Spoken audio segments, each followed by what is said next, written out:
All right, big Tuesday on the Krueg Show podcast, and joining us today, Javier Vega, who does the Fourth and Gold podcast, great Niner podcast for a lot of Niner fans. And man, it's a Tuesday, and free agency is we're kind of in between, right? We're in the legal tampering window before everything gets loose, but actually all the deals have already been announced. Well, not really, but a number of them have. We're still waiting on the Jimmy Garoppolo. Will he be traded? Will he not be traded? But Javier, happy Tuesday, and let's talk some Niners, man. Happy Tuesday, Larry. It's good to hear your voice, man. It's good to see you. Yeah, legal tampering period is crazy, right? The first deal was done in 30 seconds. I was like, oh, okay. Like you're not supposed to be doing this stuff, but every year it's like this. But yeah, man, the Niners are slow playing this, I think. I think they're wise to do that though, like all the way through. You're joining us from Austin, Texas. You Mhm. do your podcast. Before we get into the Niners, let's talk about you, man. How long you been doing the podcast? How do you enjoying it? Yeah, I mean, this will be season 4. We started in 2019, right when the Niners decided to get good, right? So this is year 4. I'm also working with Niners Nation now. I do their their podcast with Rob Stats Guerrero, Leo Luna, and those guys. I like it. It's fun. It gives me a little bit of a release from normal day, normal work life. And then it's nothing like talking football, right? Like whether people agree with your opinions or not, football is football. It's just fun to talk about. And you can do, when you can get those opinions out there and people start to see, what you've built over the last 4 years.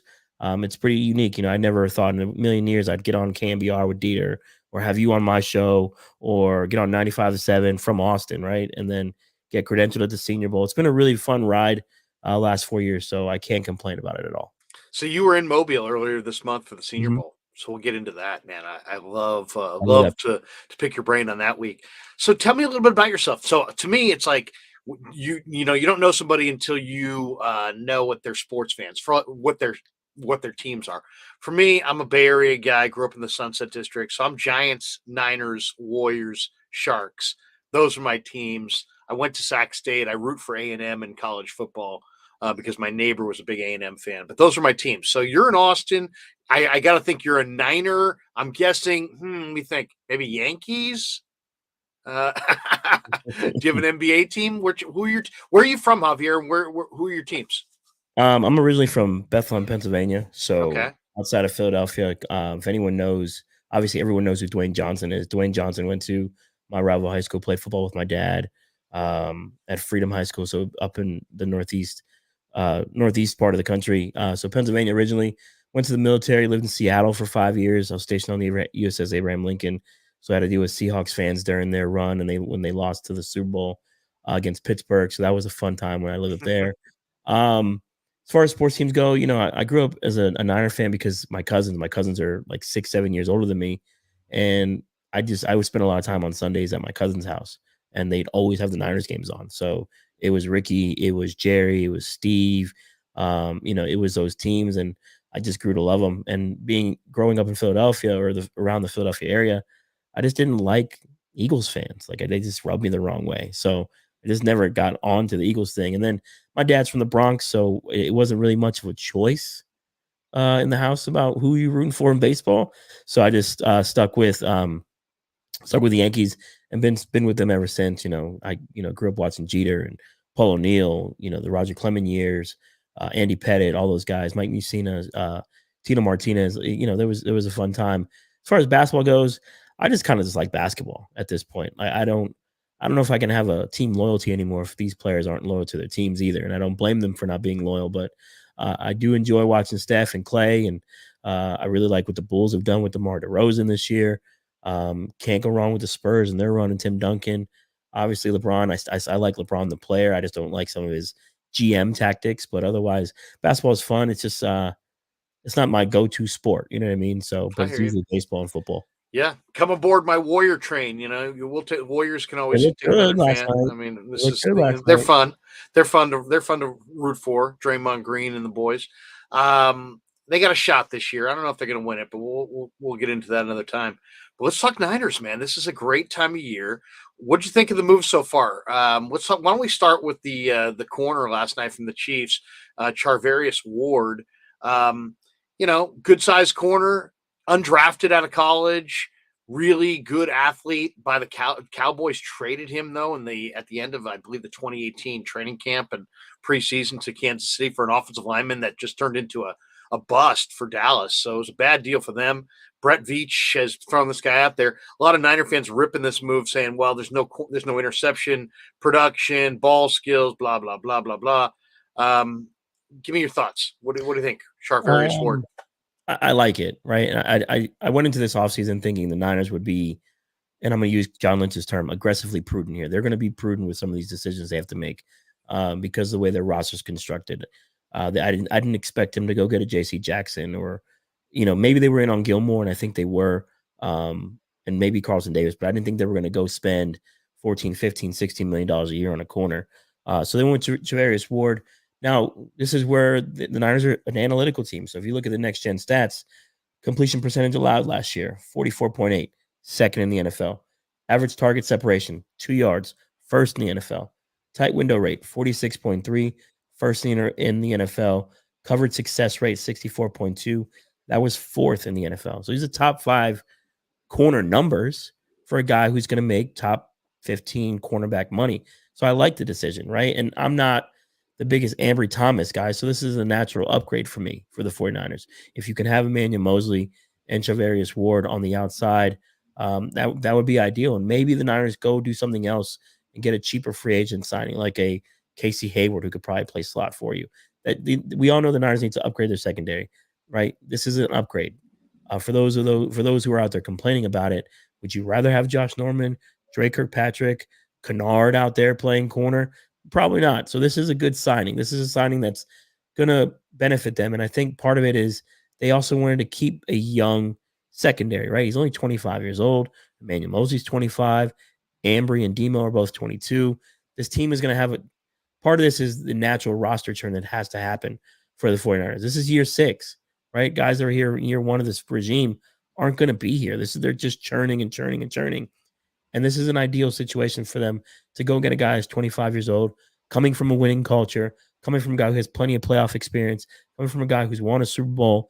Those things matter in a locker room.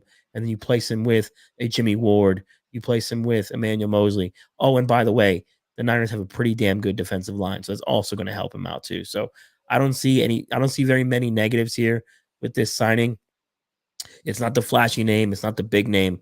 But sometimes the non-flashy, non-big name reap the most benefits in free agency because guys who usually come in with huge contracts, they flame out in a year or two.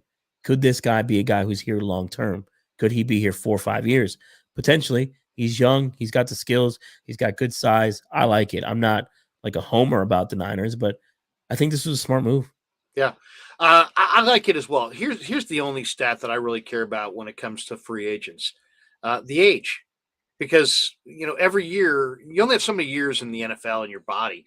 And so getting guys that are young, as you said, 25, 26, you look at the array of free agents, that's the low end, right? You don't become a free agent until you're typically 25 or 26 at the youngest. There's a lot of free agents that are 32, 33, 34. You don't want to, I don't like signing a bunch of retread older players, but if you can go with a young player, especially kind of a late bloomer type, this is a guy who, hardworking player. He can play press man. What I like is that, they play a lot of zone, and this guy's a veteran who's played zone, but he also can play press man. And he can play outside. He's not a slot guy. He's a guy who can play outside.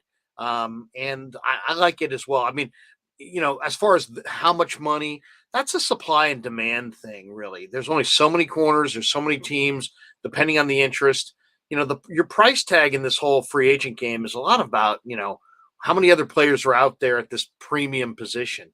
The Niners had to do something on the corner, and I like this move because it's a long-term move. Now, I like J.C. Jackson as well. The Chargers got him, but J.C. Jackson's 5'10". This guy's 6'1", closer to 200 pounds. He can jam guys at the line of scrimmage, reroute them. I think he kind of falls in line with, what they want from their corners. So I like it. I mean, they may have overpaid a little bit. Guess what? You overpay in free agency. Day 1, day 2, for the most part. It's not the worst overpay I've ever seen, but I like this player because I think he's young and has a lot of football left. And now you got Moseley on one side, You got Charvarius on the other side. You got Jimmy Ward. We'll see what the other safety spot looks like. K1's a free agent. Verrett's a free agent. How do you think they play? Tart is a free agent. Of those three guys, Javier, what do you think? I mean, of those three guys, who do you want back? Who do you think they'll bring back of those three? Out of the three that I want back is Tart. I think Tart is an underrated safety in the league. I know people are going to remember the dropped interception in the NFC Championship game and the lack of interceptions and things like that for Tart, but it's the things that Tart takes away, right? Same thing with Jimmy Ward. Those guys don't have a ton of interceptions. You can't have interceptions if they're not throwing at you, right? There's a reason people don't throw Jimmy Ward's way or Tart's way. Do it realistically, who I think is back is probably maybe Verrett. I don't think K1's back, and I don't think Tart is back. Actually, I know Tart won't be back. When I was in Mobile, Tart is from Mobile. You guys could put the pieces together on that one. He's probably not back. And if he is, it's going to be on a really small contract just because that's kind of where the Niners value him right now. And I've been saying it since the beginning of the season. The Niners are probably going to draft a safety this draft, and this draft class is loaded. I'm sure you want to get into that with the Mobile stuff, but yeah. But yeah, I think Verrett would be the one that they want to bring back and that they do bring back. And I don't mind that at all. If if he's your fifth cornerback, that's not the worst thing in the world. Part of this Ward signing too is, does Emmanuel Mosley become your slot corner as well? Because I don't know if anyone remembers the 2019 season and the 2020 season. There was times where E-Man was playing slot for the Niners, and that was, it worked out fairly well for them. Could they do that? Have Ambry on one side, Ward on the other, and Emmanuel Mosley play your slot corner. That's another possibility. And then if you're CB4 and CB5 or Demo and Verrett, that's better than Norman, Dante Johnson, and whoever the hell else they decide to put out there. So, they're adding depth here. I'm not opposed to adding Verrett, bringing him back, especially he's local. He's from Fairfield, right? Yeah. He wants to be here, I would imagine. Yeah. He kind of rekindled his career here. One of the, we got people in the comments over here. We got a lot of great comments. You got fans here. A lot of people think great job, Niners. They did exactly what they needed to do. That's Celts Chronicles, who also says, now he's asking about Marcus Jones. I'm a Marcus Jones fan. Marcus Jones is a little corner, plays at Houston, but he's a killer return guy, and he's got, talk about ball skills. You want a corner with ball skills. Marcus Jones has got big-time ball skills. And Celts Chronicle says, I'm big on Marcus Jones. Just did a video on him a week ago. What do you think, Javier? I mean, the Niners I agree with you wholeheartedly. Niners are going to look to the secondary in this draft. And There's a bunch of guys I love. But Marcus Jones is one of them as far as the group of corners. What did you think of the corners in Mobile? I thought the corners of Mobile were pretty good. The guy that stood out to me was Zion McCollum out of Sam Houston. And I think that's a guy that the Niners probably could get late in the draft. And I think that's kind of where their route would be in this draft. If they're going to take a corner, might be later. A guy that's going to be a developmental guy. What I do think this draft, I think they're going to draft a safety. And this safety class is loaded. And at 61, if they stay there, right? Leon O'Neal is probably going to be sitting there. Jalen Petrie is going to sit there. Could Nick Cross climb up draft boards from Maryland? There's a lot of safeties in this class that would make a lot of sense for the Niners. Kirby Joseph out of Illinois. The Georgia kid, Cine, is terrific. He's My awesome. God, how good was he in the playoffs? He was ridiculous, and he had an outstanding combine. So the safety class is loaded. I think that's part of why you see these safety contracts kind of come in so low. Like, think about it. Jordan Whitehead just went for 2 years, $14.5 million. That's nothing, right? For a really good safety. Could the Niners go get themselves a safety in the second round for half the money? Yeah, that's kind of what you want to do. That's your natural roster churn, roster building. But corners, I mean, the corner group was pretty good. I had my sheet here, down here, excuse me, from the Senior Bowl. The corner class. Who'd you like? Who'd you like there? And those are the kind of, I love that atmosphere because that, you're going to see more at Senior Bowl practice and in those All-Star games than you're going to get out of, wow, look at that time in Indy. I mean, some of these, I don't know if I believe some of these times that I saw in Indy this last go around. I mean, he runs 4.28. Yeah, what? So I mean, there was a ton of sub 4.3 this year. So I don't know. To me, don't don't get so wowed by the times and get more, into the actual, what do these guys look like when they put on the pads and they play Yeah. the game? So, like, Alontae Taylor out of Tennessee, he's another Yeah. guy that would fit in for the Niners. Tariq Castro Fields out of Penn State, another guy that makes a lot of sense for the Niners. And these guys could be had, between round 4 and 6, and that's kinda where you want to get hit on the Right. sweet spot, and that's I think you've talked about it a lot when you were on the radio.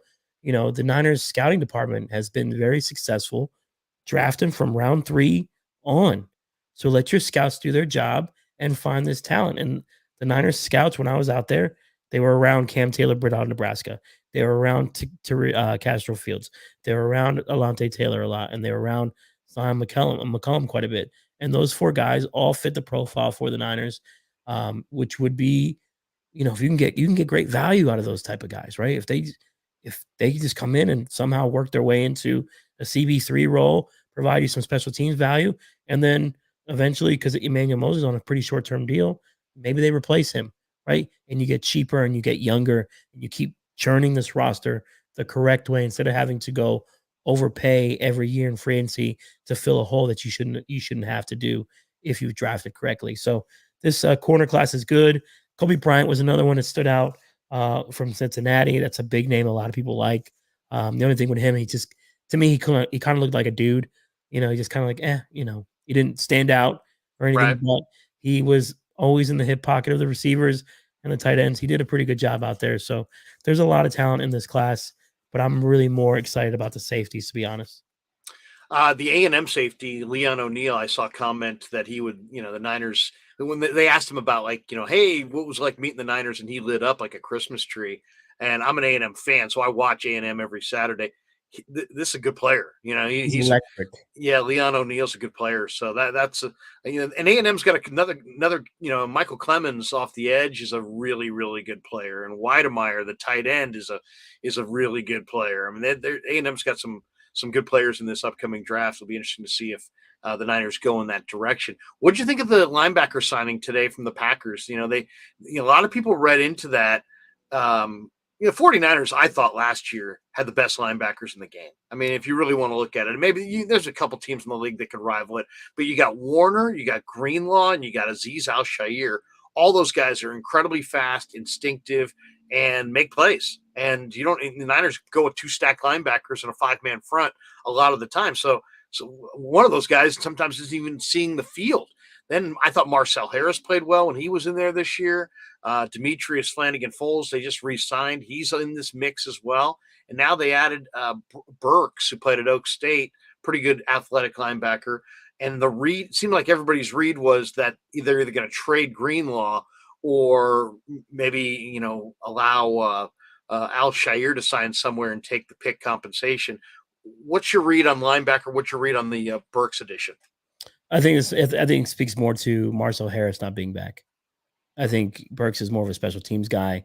The Niners wanted to improve their special teams unit. You bring in Brian Schneider to be your special teams coordinator. They're going to want to improve there. So adding a guy like Aaron Burks makes a ton of sense. Him and Kittle are pretty close. Apparently, they work out every offseason, so that's a plus. I think he had 15 tackles on special teams. That would be more than any of the Niners players had last year individually. So he's a special teams ace. Could he provide you some depth on defense if you need it? Probably. I don't think it has anything to do with Greenlaw or Azeez. I think they're going to tender Azeez. And I think, I would bring in Bobby Wagner, and this is just me being a fan here. I'd bring in Bobby and try to get something for Dre. Because, I mean, what you couldn't match that tandem with Fred and Bobby if they were to go that route. But as far as Burks goes, I don't mind that at all. I think it's a smart signing. We know the Niners like these depth pieces. These guys are going to cost $2 million or less to keep their cap situation fluid and flexible. I like it. There's nothing about it to dislike, right? It's a depth guy. It's a guy who's going to provide them special teams help, and in a pinch, he can play some defense. He wasn't the greatest as a defender, but neither was Marcel Harris. So I think it speaks more about Marcel Harris not coming back than anything else. Wagner is intriguing because, I mean, watching him last year, this guy's just such an instinctive football player that, he is deadly as a delayed blitzer. and an offensive lineman turns his eyes and here this guy shoots the A gap. I mean, I almost like Wagner as a pass rusher now as much as anything, because this guy his timing on when to blitz, when to go, when to read, how to read the offensive lineman, he's just caused fits for the 49ers. I mean, one of the reasons that the Seahawks have dominated the Niners is that Bobby Wagner is just that good of a player. But he is long in the tooth. Greenlaw is probably a faster player at this point. I don't know what the price tag would be for Wagner. I don't know. When I see the Rams talking about Wagner, it makes me think, man, maybe I'd compete for Wagner just to keep him from joining that defensive front, because I don't want to see him in L.A. and he's an L.A. guy and they're talking about Chargers or Rams. So, man, if he goes to the Chargers, fine. If he goes to the Rams, I might want to get in that mix. But I'm a Greenlaw guy. To me, I love Greenlaw and I love Aziz. And to me, those guys fly around and make plays. I hate getting rid of the guys that you drafted and developed. The downside, I guess, for Greenlaw, Javier, is that he doesn't seem like he can stay on the field. I mean, he's had real issues staying healthy. And if that continues, maybe you take the pick that you can get for him now and get down the road. I mean, it's a tough call because he's a really good football player. At the end of last year, I thought he looked like an all-pro caliber linebacker, and I don't like trading all pro caliber linebackers. Yeah, I mean, I thought he played really well. I thought he was a little too little high strung in the week 17 game against the Rams. He could have probably cost the Niners another 45 yards in penalties, but he did play well down the stretch. Week 17, the playoff games, he played very, very well. Aziz, I just think Aziz just provides a better value overall. And Dre's due for a contract. Do you want to pay him $6, $7, $8, $9 million while also paying Fred Warner 14, whatever he's getting paid? That's a tough call, right? Could you pay Bobby 6 or 7 for 2 years? That might be a better way to go about it, and take a day 3 pick for Dre Greenlaw in exchange, and then use that down the road to find another linebacker. I think me and you can agree here. The Niners have had a lot of success finding linebackers in the draft, and in undrafted, and in the undrafted market. I like Dre, I like Aziz, I like Fred. I don't want to see any of these guys go, but just from a simple roster construction standpoint, it does make it tough to keep all 3 of them, because eventually one of those guys is going to have to get paid. And I think Aziz is going to be a cheaper one because the tender is going to cost him what, $2.4 million or something like that. Yeah, something like that. So Kyle calls Greenlaw Mike Tyson. That Eric Sully, who's on the chat here, says Kyle really likes Greenlaw and calls him the Mike Tyson of the defense. And he says he even looks like Tyson, which he does. I love Greenlaw, man. But man, you got to play. You got to show up and you got to play. You can't be hurt. If you're hurt a lot, who's going to get hurt? Guys who get hurt continue to get hurt. But man, I'd have a hard time moving him.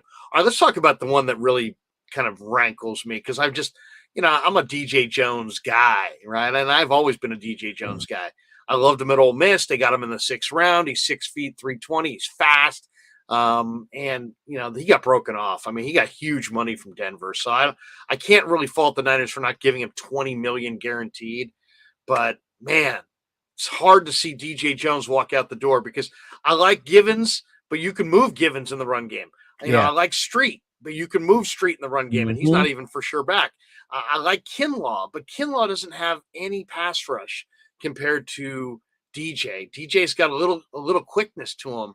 So it's like, they got DJ was the best guy they had inside. Yep. Again, to me, if they had him, Javier, against the Chiefs, they would have won the Super Bowl. I agree. That's how meaningful he was to their defense. They didn't have him. He was out for the year at that point. They lost the game. Damien Williams or whatever ran wild on him a little bit, and that wouldn't have happened with DJ in there. So give me your thoughts. DJ moves to Denver for big bucks, and now they still don't know, is Street coming back? They re-signed Hurst, so Hurst is there. But I like Street too. I don't want to see Street leave, but what's your read on Jones jumping to the Broncos? It's expected, right? I think, with Lakin and DJ, I think they played so well that they priced themselves out. Clearly, you got 3-year, $30 million deal, $20 million guaranteed for DJ. Congratulations to him. He's recently married, he's got a baby on the way. Awesome for him. I hate it for us, because now you got to go find a guy to replace him with. And I like Tim Gibbons. He's Penn State guy. I'm a big Penn State fan, but he's not DJ Jones. He's a great pass rusher. I love Givens as a pass rusher, but exactly. but he doesn't anchor against the run. You can move him in short yardage. And then with DJ gives you both. He's a good pass rusher and he's a good run defender. Like he gives you both for the value that they got him in the draft when they took him. He's developed every year, and I'm with you on the Super Bowl thing. Even that 2019 season when they needed a big play, most of the time it was DJ Jones making the big play. They needed the sack against Seattle. Who got it? DJ Jones. They got the forced fumble against the Saints in that that 46-48 win against the Saints, a big fumble after the Niners had a turnover. Boom, got the ball right back. DJ Jones punched it out. Like he was everywhere for the Niners for the last 2-3 years. Even in the game the Niners lost this year against Seattle, he forces that fumble early in the game. He has a sack. Like he's everywhere. You have the against the Rams with the fake field goal. He makes that open field tackle. Like he's just a valuable player, and it just sucks that he's gone. That one's gonna hurt. Like Lakin, I can understand. Like I think you can replace Lakin. DJ Jones is a tough player to replace on this defense. Not only just the personality, because I think he's a fan favorite, right? The locker room loves him, the fan base loves him, and then he gives you, everything he's got as a 2-down defensive tackle, nose tackle. He gives you some positional flexibility because he can play the 1 or the 3 technique if you need him to. And then over the nose and special teams, he gives you a whole bunch of stuff. It's a great value, and the Denver Broncos got better when they made that sign. They legitimately got better with that signing. The Niners took an L on that one, and that's tough. But I think they expected, and they're expecting more out of Kinlaw, who I like.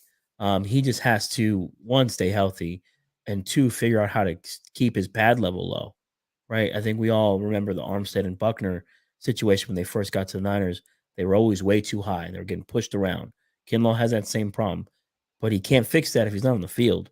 So that's a tough one. And the other part of it is DJ Jones' family, like his parents, like, I talk to them every so often. They've given me barbecue sauce. I was going to say, he's got his own barbecue sauce. He's awesome, man. How do you get rid of a guy who's got his own barbecue sauce, for crying out loud? Yeah. Man, that one hurts. DJ, we love you, brother. And, I'm for him, I'm happy he's getting paid. Yeah. And because, there is no better guy. There is no better guy than DJ Jones. And I wish him well in Denver. And, I remember walking up to him as a rookie in camp and doing a little interview with him. And, you could just tell he's just a great guy from, I think, Greenville, South Carolina, I think is his hometown. And, just a great guy. And he's obviously emerged as one of the best interior players in the league.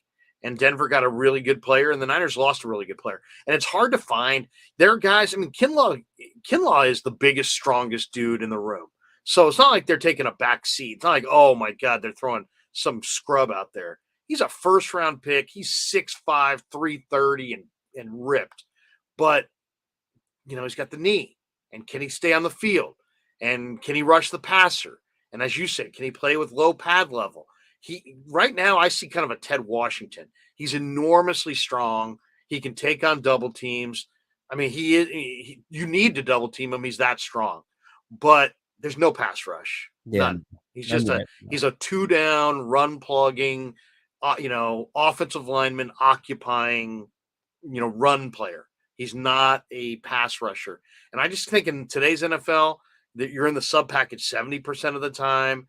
You got to move your defensive lineman around. You got to get to the quarterback, right? You can't, and he's just a non-rusher. Maybe he drops a few pounds and gets worked on, gets a jump rope and works on his quickness and emerges as just a monster next year. But man, I got to see it. I mean, he's played I looked it up. He's played 18 career games. He's got 1.5 sacks. Mm-hmm. And to me, that's who he is. He's not a sack the quarterback kind of a guy. He's got a pick six, Larry. He's got a pick six. He does have a pick six. He's got a touchdown. So anyway, that somebody said earlier, the thing for Greenlaw is he saw how good Aziz was playing, and that motivated him to get out there and play. I think there's some truth to that, man. Yeah. Aziz was balling. I thought Aziz Al-Shaair this year, there was like a 3-game stretch where he was as good as almost any linebacker I've seen in the league this year. He was everywhere flying around. So you can say it, Larry. He was better than Fred for like 4 or 5 games. Absolutely. outstanding. And it's not new, right? Because you watch college film. This guy played in Florida. He had like 400 and something career tackles in college. He's if always been he an awesome player. if he doesn't tear his ACL, he's a 3rd-round pick all day long. He went undrafted because he tore his ACL. Yeah. See, that's another great Niner scouting steal right there. I mean, that's a 3rd-round pick talent that they got undrafted at, and look what he's emerged into. Yeah. So they've Done a good done job. a really nice job on the back end. All right, let's talk Mobile a little bit. Okay. Who stood out? Niners have been big on Mobile. Jimmy Ward was the best cover corner in Mobile. They drafted him. Willis looked great in Mobile. They drafted him. Debo looked great in Mobile. They drafted him. They put a lot of credence into who looks good, not just in the game, but in the practices. You were there on the sidelines for all of it. Tell me who were the scouts buzzing about in Mobile? So 2 guys that I had on my show, Cole Strange, center out of Chattanooga. Absolutely love the guy. He had a monster combine too, by the way.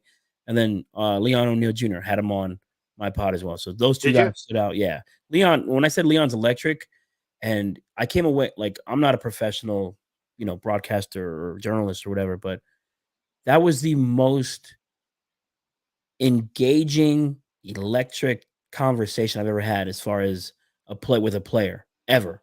All right, because he's so self-aware of what he knows he needs to fix, and he's so self-aware about helping teammates and being a team player and understanding process over results. Like he gets it, and to me, he would be a perfect locker room fit for the Niners.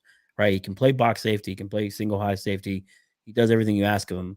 At Mobile, I forget if it was the Jets or the Dolphin or the Lions team he was on, but they had him play both split safety and single high, and he was doing both with no problem. Right, getting sideline to sideline, no problem. Playing man coverage, no problem. The individual drills, no problem. So he was outstanding for in Mobile. The other guy that stood out, Darian Kennard, Kentucky, offensive tackle. Right? Are we sure McGlinchey's back? Are we sure he's healthy? Right? Could the Niners go tackle? That's a guy who'd fit their scheme. A lot of people have said McGlinchey's future might be at guard. Is he the right guard? They don't have a right guard. Yeah, no. I mean, to me, here's the thing about McGlinchey. He's really solid in the run game. He's a technician. He takes proper angles, leverage points. He's for a guy that tall, you wouldn't think he would be that good in the run game, but he'll get after it in the run game. But he's got a liability against elite speed guys. So he can't anchor against the guys who counter back inside when he goes against guys who have both speed to the edge and the ability to counter inside. So he needs to improve at right tackle for sure. Yeah. So we're hoping that his injury is not that significant or that severe that they're having to draft another right tackle or they're gonna have to go pay a right tackle. So that's part of what I was saying. Like, would the Niners go and draft a guy maybe in the 2nd round or 3rd round as an offensive tackle to replace McGlinchey because he's not back yet? I don't know how true it is, but some folks said he's not even running yet. Right? It's March. Like OTAs are around the corner, right? Mm-hmm. So what's the plan? So that's a big thing. Jermaine Johnson, Florida State pass rusher. Oh, love him. Ridiculous, dude. Boye, he's good against the run too. Oh yeah, Boye, your guy, my guy. Boye Mafe from Minnesota. Mafe.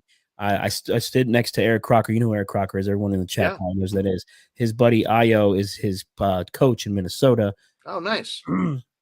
We were sitting there having a conversation, and he was just once Boye figures out how to use, he's raw.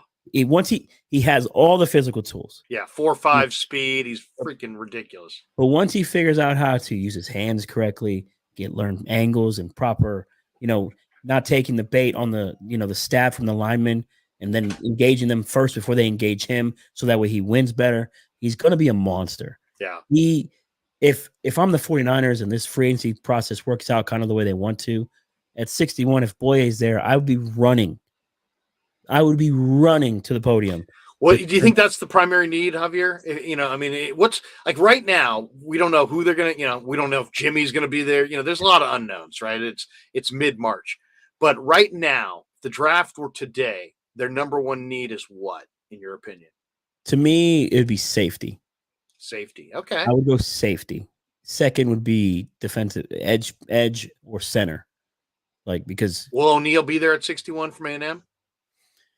uh Or well, Lewis Cine, the guy from Georgia, Cine, is incredible, man, and what a ridiculous athlete he is. And to me, he's going to go somewhere between 25 and 65. I And agree with you, but I think I love that kid. He's electric. I think Lewis probably goes for anywhere between 25 and like 45. Like I think he's gonna go that early. He's going to go before them. Leon probably goes 61 through 80, somewhere in there. Yeah, so he might be there. That might be their guy. Maybe even falls to that 93, right? He could fall there, right? So you know, if it might like my dream draft would honestly be Boye at 61, Leon at 93, 103. Go ahead and go get your center of the future, Cole Strange, because he'll probably be there. Or the kid out of Nebraska, I forget his name. Jurgens, right? Jurgens, which is he fits the profile for the Niners. Because eventually the Niners need to figure out the center position. They can't just keep rehashing it and hashing it. You know, let's get a guy that's going to be with Lance for the next 10 years, right? Hopefully, if your Lance is your guy long term. And then just fill out the roster with another wide receiver, a corner, and then can we get a specialist? Like seriously, can we get a legit return guy? Like just draft a guy specifically for his return abilities. That's it. Like can we just do that? The name that Barrows had that I would just be all over is Jakeem Grant in free agency, because Jakeem Grant's just a home run hitter. And then, I did a little draft profile this morning on Velus Jones from Tennessee. And Velus Jones would be a terrific return guy as well for the Niners. He'd probably be a day 3 pick. So they get the options for sure in all phases of this thing. And I know we're going to talk about all these different positions. They're going to go defensive tackle, right? Or defensive line. They always go defensive line. I mean, that's the one thing about the Niners. They always go D-line. It's like talk about they have this need, that need, receiver, guard, and then the draft comes around and they go defensive line, which it doesn't bother me. To me, especially since you've lost DJ, you may have to look at the guy that I love if he would fall, and I don't think he will, is I'm a big fan of Devontae Wyatt from Georgia. Wore 99 at Georgia. He showed up he was so good at the Senior Bowl practices, they say, that he just blew off the rest of the week and blew off the game. It was like his agent was like, "Hey man, Devontae did enough in these practices. He showed you enough." But he's probably going in the 20s. That'd be my guess. Yeah. Maybe even the teens. Yeah, he's probably going early. The other with the defensive line thing, part of it is I've been over the last 4 years doing this podcast. I've kind of separated my homerism to actual analysis here. Sure. Right? Think about it. Bosa's going to get paid in 2 years, right? Or he's going to get paid this year. His contract's not going to hit for another 2 years. So why not pair him with a younger, cheaper rookie edge defender, right? So that way you can kind of save him too if you need to rotate him out. And then if your second unit is Ibukum and Amenahu, that's a really good second unit. So why not go get a guy like Boye at 61? You won't have to pay that guy until 2027, 28. Yeah. Right. And you're at the back end of whatever Bosa's contract is, or in the middle of it. And we can assume that Bosa's going to be here for 10 years. You extend that. Now you've created a whole bunch of space money wise, and the cap is always fluctuating. That's kind of how I view a lot of these things. And then, a name that I really like too, though, as far as when you're talking about defensive tackle, the kid out of Connecticut, Tyler Jones. Jones, yeah. He's just a ridiculous house.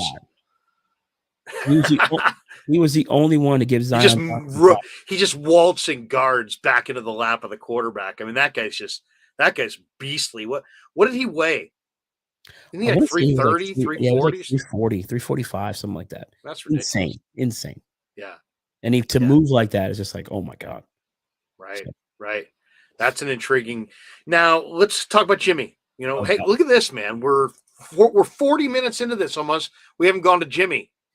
Dude, that's when when you're really deep on Niners, when you can go 40 minutes without getting into Jimmy. Usually people are, Jimmy. Yeah. All right, let's get into Garoppolo. When the hell is this guy getting traded?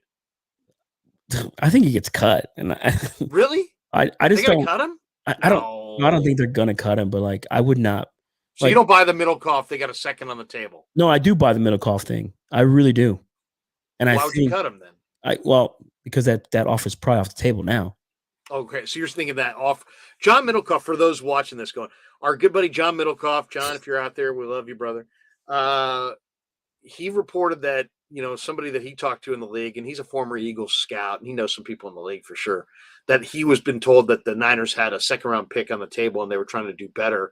It was also came out this week that the Niners maybe wanted multiple second-round picks, like 2 second-round picks, or maybe a second and a player, or some kind of combination of maybe 2 day 2 picks, which would be a haul. Man, if you got a second and a third for Jimmy Garoppolo, the way he played at the end of the year, I mean, come on. Go take that every day and call yourself blessed. What do you think? What you think give me your prediction on what you think ultimately is going to happen with Jimmy. And is it going to happen today? Is it going to happen tomorrow? Give me your timeline. Part of me wants to say he gets cut, but the other part of me is like, what if Chris Ballard is just kind of like, listen, John, stop messing around. GM of the Colts, for those who don't know Chris Ballard. Chris Ballard's like, listen, John, enough already. We know you can't keep this guy. Here is this 3rd round pick that I have. Take it and go. Like, there's no reason for you to hold on to this guy for this like the Niners have this overvaluation of Jimmy Garoppolo, right? This was my fear going into this past season, right? Okay, cool. You drafted Trey Lance. Love it. Awesome. Great. But there was nothing Jimmy Garoppolo was going to do this year to up his trade value, not only because of his play, also injuries, but the 49ers did this to themselves. You literally told the world you didn't want this guy. How many times did Steve Young come on your show and tell you that? You told the world you did not want this guy. So now teams are going to be like, oh, yeah, we'll give you more for him, although we know you need to cut him, and 2, you don't want him. So what are we doing here? John, Kyle, if you're listening out there, take what you can get and go. There is no reason for you to be here, for him to still be on this roster by 4 o'clock tomorrow. Like, we have 24 hours or 23 hours, whatever it is, wherever you are, until this needs to get done. There's no way the Niners go into the free agency period really with, $6-7 million in cap space. And we also know the Niners don't like to restructure contracts, right? So ways they can get under the cap, extend Jimmy Ward, extend Ibukam. But do you really want to restructure Armstead and Kittle, right? What if Kittle, things get thrown out of proportion, but could the Niners move on from Kittle after next year because there is an out in his contract, right? That's a possibility. When it comes to Trent Williams, you just signed him. Why would you restructure that? Armstead's the only one that makes sense to restructure. You restructure him, you save some space, you get yourself above, under the cap space that you need. But when it comes to Jimmy, I think they overplayed their hand. I think they're going to trade him, and I think it's going to be for less than what they wanted. The whole idea of getting 2 2s and turning it into 1. In what world does the NFL view Jimmy Garoppolo as a first-round talent? They didn't when the league drafted him. They didn't during the Patriots period. The Patriots gave him away for a second-rounder, right? So Jimmy would maintain a second-round value all the way through his career? No, that's not realistic. He hasn't gotten better. He hasn't gotten worse. He's maintained the same level of play since he's been in San Francisco. He was the same guy in New England. He's going to be the same guy no matter where else he goes. And I think part of the fear with other teams is, yeah, we're getting Jimmy Garoppolo, but we're not getting Kyle Shanahan with him, right? Because we know Kyle Shanahan can mask most of his deficiencies until Jimmy gets all scatterbrained in the pocket and throws an interception to an underneath defender. Like, it is what it is at this point. Just take what you can get and go. End this debacle and this nonsense, because your future is sitting right there. Trey Lance, commit to this guy going forward. Get Jimmy out of the building and let's go already. Use the money that you need. Use the money that you have there from the Jimmy cut or Jimmy trade to go ahead and figure the rest of this defense out. We just talked about it. You need a slot corner. You probably need a defensive tackle now. How are you going to pay for that with Jimmy Garoppolo still on the roster? If the reports are true, you're waiting till training camp. That makes 0 sense. John and Kyle, you're not fooling anybody. Javier Vega has spoken, ladies and gentlemen. Al on the text line here says they got 2 6-round picks just now. That's not true, is it? I didn't see anything. I I've been see watching anything. it the entire time. Al, come on, don't screw with us, Al. We'll get back at you. We'll find a way. We'll hunt you down, Al. We'll find a way to get back at you. Jason Dumas has tweeted something, and our friend Grant Cohn has retweeted it. This is pretty. Listen to this one, Javier.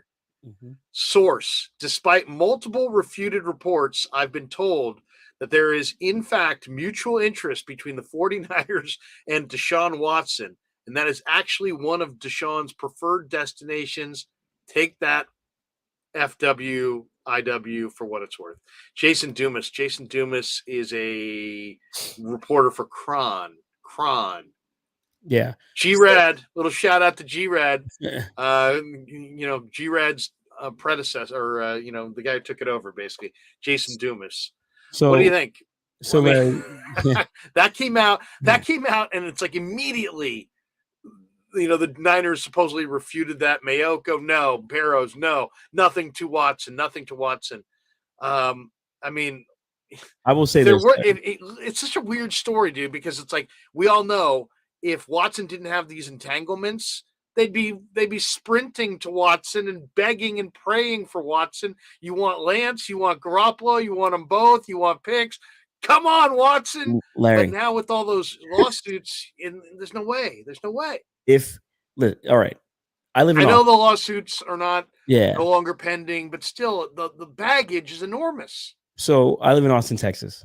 A lot of these athletes first guys who represent Deshaun Watson, I know a lot of these guys, and they've also, last year, Watson wanted to be a Niner the offseason before all this stuff came out, and the Niners wanted Watson.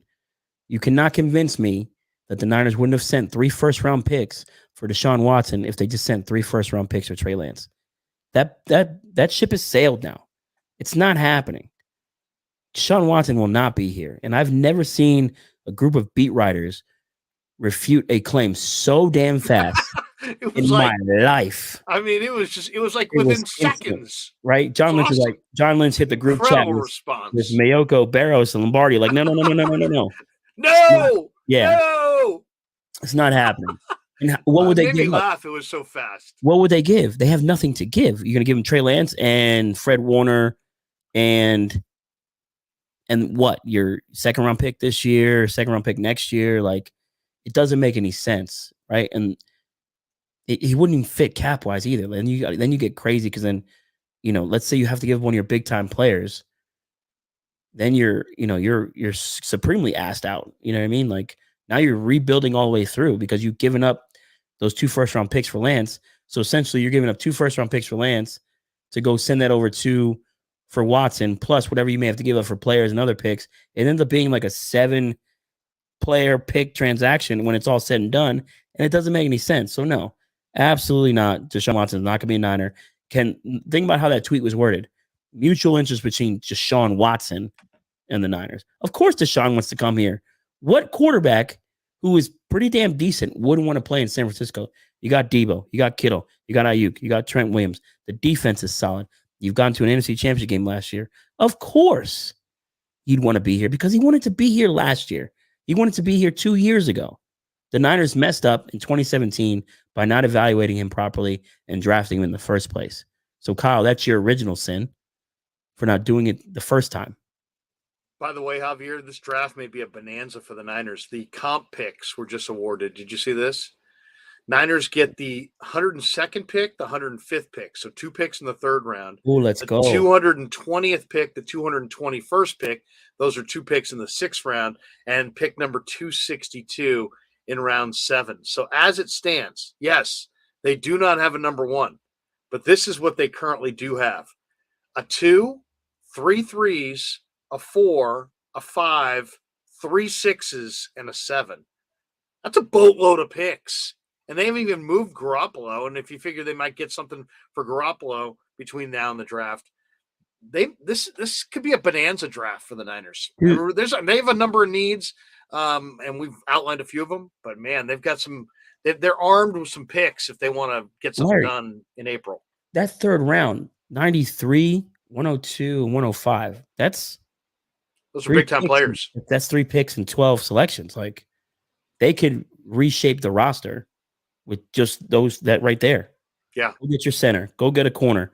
Go get a safety in the third round. And then if you want to splurge at 61 with a Boye if he's there, you take him because you can do that with 102 and 105 and 93. Like that's beautiful. Like at the end of the day, the Niners, I feel like the Niners, as much crap as I've given them, they played the Trey Lance thing right because to come up with these compensatory picks, plus still have 9 picks before that, they're in good shape. They are in pretty good shape with these selections and how this roster is constructed. And once Jimmy's off, they have money. They've done a pretty damn good job. Just get rid of Jimmy at this point.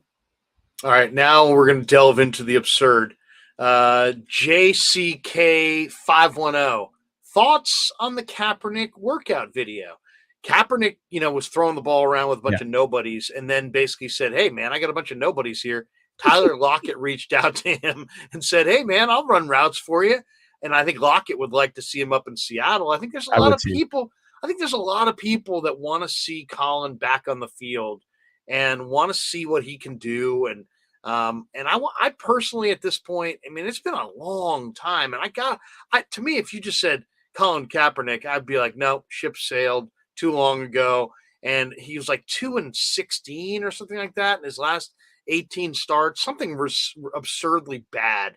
But you can't argue with the athleticism, the arm strength, the speed. If he's committed to the process of football, which is a huge question that we don't know the answer to, but if he is committed to the process of football, I think he could be a successful NFL quarterback still. Give me your thoughts on the Kaepernick workout. I mean, it looks like everyone else's pro day workout. I thought, he was dropping bombs. It's kind of I think we all know that. I think we all know Colin is supremely talented, right? We witnessed it for four seasons or whatever it was. Has that ship sailed? I mean, for the league to do whatever they've done with him, and then yet you have guys like Tim Tebow getting, other opportunities year in, year out. Like, after Mike Glennon is getting paid. Mike Glennon's a quarterback in the NFL. And you got guys like Josh Johnson keeps getting opportunities. He hasn't thrown an NFL pass in how many years, right? Like, yeah, absolutely. If Seattle is interested, why not? It doesn't hurt anything, honestly. It wouldn't hurt any team's cap because it's going to be a cheap signing, right? It's a low risk, high reward potential signing there. I know it ended poorly in San Francisco, but do we remember who he was throwing to? Chris Harper, for crying out loud, right? DeJuan Harris is his running back. Sean Drawn was his running back. Oh, and by the way, Chip Kelly and Jim Tomsula were his head coaches. Like, I'm sorry and not to bring us back to like a Jimmy Garoppolo thing, but no quarterback is going to survive that roster. None. Not one quarterback in the NFL would survive that type of roster. It just doesn't exist. I mean, who was playing left tackle at one point or right tackle at one point for us? He was terrible. I forget his name.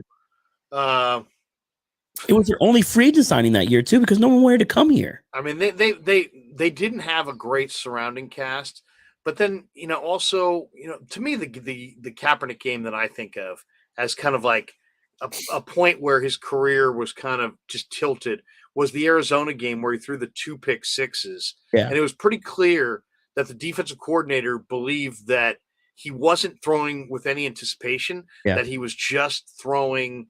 He was seeing what was open, reacting to the open receiver, and then throwing the ball. So they just dropped everybody into a soft zone, read the quarterback's eyes, and he just telegraphed a couple passes. They jumped both of them for pick sixes, and it was like from that point on, he was never the same guy. It was like you have to be able to read defenses. You got to be able to throw with anticipation.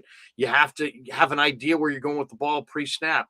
So I don't know. I'm not sure what to make of Kaepernick. I definitely wouldn't be one of these guys that I am confident he can't do it, but the numbers sure don't look good. Like his numbers didn't look good. Eric Scully's in the comments. He said Zane Beatles was the right tackle at one point. Like Zane Beatles. What are we doing here? But yeah, and I think a lot of the stuff with Colin gets a little bit misconstrued, like his stats. I saw the nicknames Colin Cap or Pick. Like he has a better turnover ratio than Jimmy Garoppolo. Like, what are we talking about here? It doesn't make any sense. It's the only thing that I know of, when I spoke to Adam Snyder and other players on the teams, they thoroughly love Cap the person, right? Right. Cap was first guy in, first guy out, or first guy in, last guy out. The problem was the study habits. That was the issue. He was a gym guy, all about team, team, team. He would be in there for film sessions and stuff like that, but away from the facilities where he didn't spend, where he didn't spend the much time on the studying portion. And that, if that's true or not, no one really knows. But Right. But as far as the talent goes, is he what he once was? Probably not. But I would definitely take a shot on this guy over a Mike Glennon or Sure. giving Tim Tebow opportunities, or Josh Johnson. And there's a lot of bad. Nick Mullins, for crying out loud, was our quarterback for a period of time. Like I would take an opportunity on talent any day of the week, and I think Colin deserves one more shot. He didn't do anything wrong, right? It is what it is. Whatever the situation is, wherever you fall politically. I'm a veteran myself. That stuff does not bother me. I didn't go to war. I wasn't in. I wasn't deployed 3 times for me to tell someone how to use their rights as a citizen in the United States. You know what I'm saying? So, it's not. I don't find it offensive. And as far as a football player goes, he deserves an opportunity. We got guys in the league who beat women and run over people and drink and drive and this, that, and the third. And those guys are getting repeat opportunities. This guy took a knee and he's out of the league. What? Come on. Yeah. Thank you for your service, by the way. No My problem. father was an army in the army, so we have the great USAA insurance. Got a Oh, it's awesome. shout My out home USAA. car insurance. It's There you great. go. Exactly. Let's talk about the quarterback room. Okay, so Brian Greasy, what do you think of the hire of Brian Greasy as the quarterback? And we know it's going to be Trey Lance. We know it's going to be Nate Sudfeld. Mm-hmm. Is Trey the one and Sudfeld's the 2, and they'll draft a third? Is Tyrod Taylor in that room? Is Marcus Mariota in that room? Is Tom Brady in that room and he's number 1? Start, Larry. What's the Niner? Yeah, seriously. But what's your read on the Niner quarterback situation as far as they have a new coach, and obviously Trey is going to get an opportunity here, but how do you see who's going to be that last quarterback? I think they'd probably just draft somebody or just take a flyer on an undrafted guy. Just a young guy. Yeah, just a young guy. Prospect. They can work on. So Sudfeld's your 2. I think so. I mean, $2 million guaranteed. Yeah. Like that just seems like, hey, you're for sure here now. You're the number 2 guy, and it's it's just guys like Doug Peterson and Kyle Shanahan love this guy for some reason. So he's around.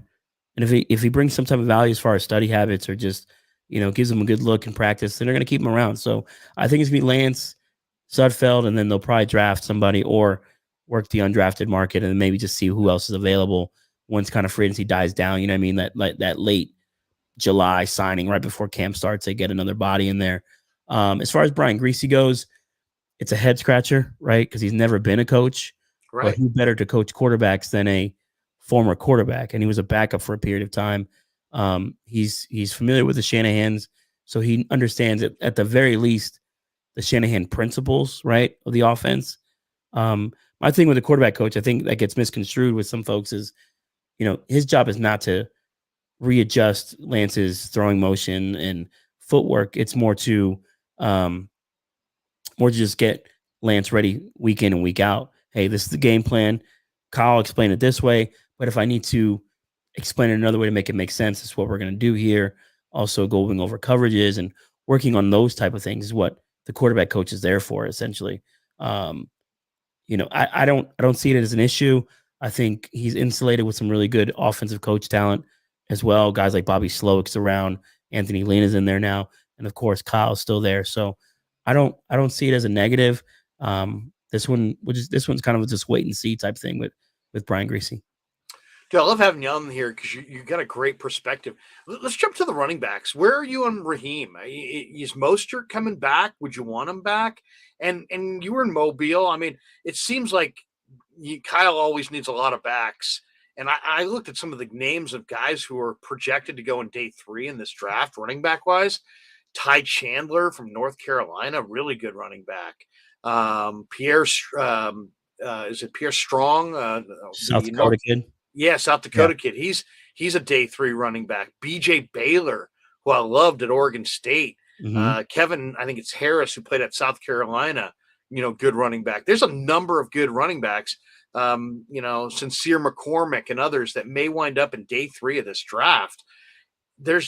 So it seems to me it's like if you want to replace Raheem, you got plenty of opportunities with all those picks to do that. And it seems like they probably can't afford him. But gosh, he's such a unique player, Javier, and they did find him as an undrafted free agent. And you got to think with the injuries, his price tag's pretty low, right? So do you bring back Raheem and play him in a committee situation with Sermon and Mitchell and maybe a draft pick? Or do you say goodbye to Raheem, seeing that, there's so many backs in this draft that you could easily get? I would, I'd bring him back. Like he provides you with so much explosion, right? Even if it's 100 carries for Raheem, and if 40 of those are, for 12-yard gains, like that's a win. Like that's just kind of how I view him. In 2019 when the Niners won the Super Bowl, he had 137 carries for nearly 900 yards. That's insane because he's exactly what the Niners want, and Kyle and Mike love this guy, right? It's one cut and go. Like that's it. Find the hole, press it, and you're out. And he fits the profile. I like Elijah Mitchell. Do I think he has a lot to grow into? Yeah, absolutely. He missed a lot of lanes this year. He missed a lot of opportunities, but that's a rookie. He's going to learn those things. It's going to come. So if we got that out of a rookie and you can add another 100 carries for Raheem, I think that's a net positive. As far as Sermon goes, are you a Sermon guy? I don't know. I mean, he was awesome with the Buckeyes. Yeah, and with the Sooners. And I think the Sermon thing, when you saw him play, he played well with Lance. He didn't play well with Jimmy, right? Lance was primarily in the shotgun, the pistol. Where did Sermon play in college? He played with Fields. He played with Kyler. He played with Baker. Like he played with these guys who are constantly in the pistol, taking the handoff from a certain spot. And at some point, we have to realize that matters for running backs, like where their starting point is. And I think that's a big deal with Sermon. So he might be a better value with Lance than he was with Jimmy. And as far as Sermon goes, I spoke to some guys at the combine, just didn't like him for some reason. So I don't know how legit that was. So we'll see. But I would bring back Mostert. Obviously Mitchell's here, Sermon's here. And I would draft a guy. And the guy that I really like is James Cook. If they can get James Cook, that's a great one. So James Cook plays at Georgia. He is Dalvin Cook's brother. And he's a terrific receiver. And he's probably going to go in the second round. I would say maybe the third round. I can't think 102 pick. Yeah, I mean, James Cook is a tremendous player. And didn't they talk to him? I saw that they met with him at some point. I'm a big fan of his. And he's explosive. That's what they need. They need an explosive playmaker. I mean, speed wins in the NFL, and you need as many explosive playmakers as possible. And that guy, can you imagine James Cook in this offense? You got Debo and Ayuk and Kittle, and you got a guy with a rocket, and you've got maybe you draft a receiver with some speed, and you've got all kinds of space, and you dump it off underneath to James Cook. I mean, he's going to bust you for 65 yards, and that it's going to be easy. I mean, it's going to look easy. And then the other name that I don't think a lot of people are talking about is Damien Pierce out of Florida. I love him too. Yeah, he didn't get a lot of opportunity in Florida, but he's one of the better pass blocking running backs in this draft class. He's Damien Pierce is on the Bruce Feldman freaks list because the guy like power cleans and he's like a weight room ridiculous nut, and you can see the power in his legs, his stop and start. You want a short yardage back, and the Niners have struggled in short yardage. Who also can do a number of things. Damien Pierce, University of Florida. What round? What round is he going to go in? He probably goes day 3, to be honest. Okay, that was a feeling at that'd be a steal at Mobile. Part of it just because the production of Florida played a part of it. He's 5'10", 212. He's a bowling ball, right? That would be ideal. And why not? Like you need that kind of guy. If Jeff Wilson's not going to be back, then go with a guy like a Damien Pierce, who's a really good pass blocker. Like we all love Frank Gore. Frank Gore is probably one of the greatest pass blocking running backs of all time. Damien showed a lot of those traits in Mobile. He was dominating linebackers, and dominating defensive ends in pass protection when they would do those drills. So he has a lot of skills to go along with. He has a lot of those skills to go along with some really good running back skills. He's got good hands too. So I would not mind that at all. Yeah. I had Damien Pierce, one of my favorite players in the upcoming NFL draft. Check him out, University of Florida. The most bizarre move of the week so far in the NFL has to be Trent Baalke giving Christian Kirk $84 million. I was like, what is he thinking? Here's why I really don't understand it. Not just that Kirk is kind of hit and miss, and he doesn't, he's got great speed. He's always had great speed. He's an Arizona kid, played at A&M. He's a big time athlete, but I don't know that he plays to his measurables, and he's been, pretty inconsistent. He doesn't have that incredible career production. And you're going to give him that kind of money. And then the last couple of years, it seems like this is the deepest draft, the deepest series of drafts in a row with wide receivers. There's tons of wide receivers who are impactful. Give me your thoughts on the Niners need to add one wide receiver in the draft. What were the wide receivers? Which wide receivers lit up Mobile in your opinion? Khalil Shakir out of Boise State. Boise? I love that guy. Everyone loves Christian Watson out of North Dakota State, rightfully so.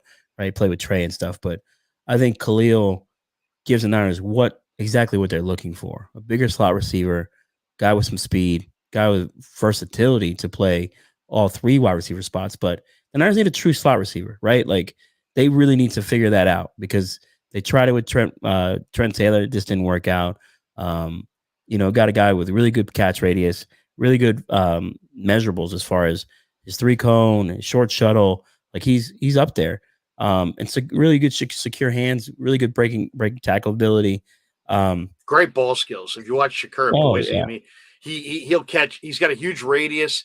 He plucks the ball with his hands. He's not a body catcher, and he makes big plays. I mean, they're bigger guys and they're faster guys. Yeah. But if you turn on the game, this guy is a hell of a player for Boise. And then Velus Jones out of Tennessee is another one that I liked. Yeah, I thought he had a really good combine. I thought he had a really good mobile as well. 6 foot 201. He fits the profile of a solid slot receiver. Those are the type of guys that the Niners should be looking at. The Niners have a playoff roster. They just need to supplement it. Like just supplement it with good talent. Do they go best player available, or do they just go get good players? That's kind of where they are in this draft. I think the needs, I said it, safety, edge, and center are kind of their needs. And then if you can supplement it with guys like, Velus Jones or Khalil Shakir, that's a winning formula. Even Calvin Austin, like what could the Niners do with that kind of guy? Memphis, yeah, right? Home run hitter. He's 5'9", he's tiny, but he was smoking people in Mobile, right? So there's a lot of things there. There's a lot of talent in this draft. I think part of why people think this draft stinks is because the quarterbacks aren't very good. So right. There's not a lot of hype around this draft class. But to go to your Trent Baalke point, that's Trent Baalke, man. Like, why would you he's inflating the wide receiver market? It doesn't make any sense. Like Zay Jones, seriously? I know he paid Zay Jones a ton. Yeah, I think Christian Kirk's a good wide receiver, but he's not $20 million worth of receiver, right? You have guys like Allen Robinson out there and he get paid. Devontae Adams is looking at that like, if Kirk got 20, I need 40. Yeah. Like it just doesn't make any sense. And that's Baalke, right? I just don't understand it. And they, the Jaguars are taking the Patriots approach, I guess, to free agency this year. Just get a bunch of dudes, see what happens, right? And maybe I feel bad for Trevor Lawrence, man. Like what in the world? Like the poor guy went to the worst organization possible, arguably one of the worst organizations possible. It's just like, man, I feel bad. Fable JVC says Baalke is at it again. Hypnotic Guy says, how is Trent Baalke still in football? That's the question. 49er Gang 916. Baalke wrecking another organization. Classic Baalke. It just Hypnotic Eye says, whoever hired Baalke must have their mentals checked. Oh gosh. And then somebody asked about Rod Brooks. I haven't talked to Rod, but Rod's a great guy and hope he's doing well. And but I haven't talked to him. Couple last things before we let you go. We appreciate you stopping Yeah. by. Laken Tomlinson goes to the Jets. There were a lot of people. I mean, I think Mayoka might have told me a month ago, oh, Laken Tomlinson's their priority. I just never really bought that they were going to pay a guard. They traded a 5th-round pick for Tomlinson. He gave him great service. And I could see them doing that similar kind of thing again, finding somebody's failed 1st-round draft choice or 2nd-round draft choice, offering one of the multitude of picks that we already outlined that they have on day 3, and maybe getting somebody that they can plug in right away. But what did you think of Tomlinson, the money that he got, how he did here, and their decision to kind of let him move on? Again, I think Laken was a net positive all the way around. Like, you traded a 6th-round pick to get him, right. You got over 6,000 snaps on offense from him. He didn't miss any games. He only missed 2 snaps because his shoelace was untied on his shoe. You can't complain about it. And then to come out on the other end of his time here and get a 5th-round compensatory pick out of it, which is negated because the Ward signing. But either way, you get it. You send a 6 to get a 5th. It worked out really well for them. So Laken going to New York, it's tough to see, but they got it done. All right, let's finish with some quick hitters before we let you go. Give me who you think the team that is ultimately going to wind up with Jimmy Garoppolo, and is it going to be a trade, or you expect the Niners to cut him? Team that ends up with Jimmy, Indianapolis. And I think it ends up being a 4th-round pick for him. I think and when does it happen? Does it happen soon? Does it happen draft day? When do you think? I think it happens tomorrow. Like, I think you just can't go into this free agency period with that kind of money sitting there and wanting to do what you want to do in free agency. I think it gets done tomorrow. Okay. It has to. When it's all said and done, who's going to have the better career between Brandon Ayuk and Deebo Samuel? Ooh. Is Deebo here in 2 years though? I don't know.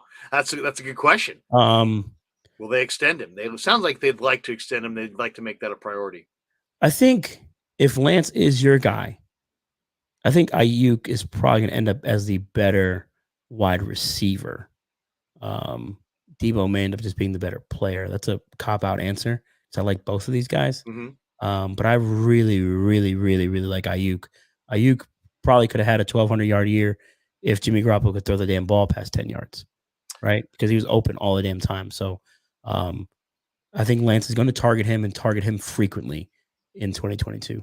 You can only re-sign one of Jason Verrett or K1 Williams. Who are you going with? Verrett. And why is that? I just think K1's kind of, I think he's fallen off. I heard last year he couldn't pass a physical. His knees were shot. Right. We started seeing that. He started to wear down at the end of the year. Verrett, it's a low risk, potential high reward signing, super cheap. With K1, if you're bringing him back, that means he's your starting nickel corner, and you take a risk of him starting and then getting hurt and missing time, and then you're back at square one. So I would just probably go with a Verrett as a depth guy over a K1, who is obviously your starter when you pay him. Last one, man. We really do appreciate it. What's the Niners' record? They're going with Trey Lance as the starting quarterback next year. Let's just say for this conversation, what's the record? What's the record in year 1 with Trey as the starter? I think the floor is 9 wins, but I'm gonna probably put him at 11. I think they can get 11 wins out of this season. I think Trey gives them a lot more explosive playability, a lot less, 15, 16, 17 play drives, quick scoring with Lance on offense. So yeah, I think 9 is the floor and 11 is the ceiling. So probably 11, somewhere in there.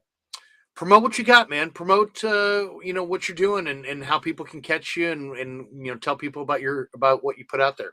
Yeah, absolutely. Thanks, Larry, for having me. Yeah. So I do the 4th and Goal podcast. It's trying to do weekly, but work is kind of kicking my butt. But I also work for Niners Nation, SB Nation. We do the Oh Hey There podcast with Leo Luna. That's out every Tuesday. And then just on Twitter, man, I just like to mess around, talk football, talk shop. I try to keep it light and easy. There's no reason to get all up in arms about 49ers football. At the end of the day, it's just football, right?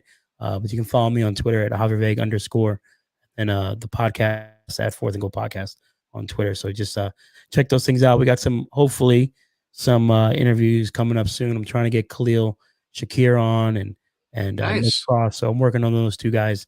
So if I get those two, and probably call it a day on the draft stuff for now until we get closer. You know, you mentioned two guys that are my favorites there, but Nick Cross, you know, to me, the Niners could use a really, really fast safety. I thought one of the best picks that Brett Veach made, the Chiefs GM, was when he got Jadarius Sneed. And Sneed was at La Tech and ran like 4.31. And he was a guy who was a free safety, but he played a lot of corner. And they kind of made him a corner. And Jadarius Sneed busted out this year. He was terrific. Nick Cross from Maryland is another guy. Runs really, really well. Can play free safety. If the Niners want to kind of transition Jimmy Ward from free safety to strong safety and play him in the box a little bit more, and they want somebody else to play center field and cover all that ground, man, the Maryland kid, Nick Cross, is a guy to keep your eye on for sure. Absolutely. All right, Javier, go ahead. What were you going to say? Oh, no, I agree. I agree on the Nick Cross thing. Absolutely. I love the guy. Was he in Mobile? No, I'm a Big Ten. I watch a lot of Big Ten football, and he stood out all year at Maryland. Yeah, big play guy.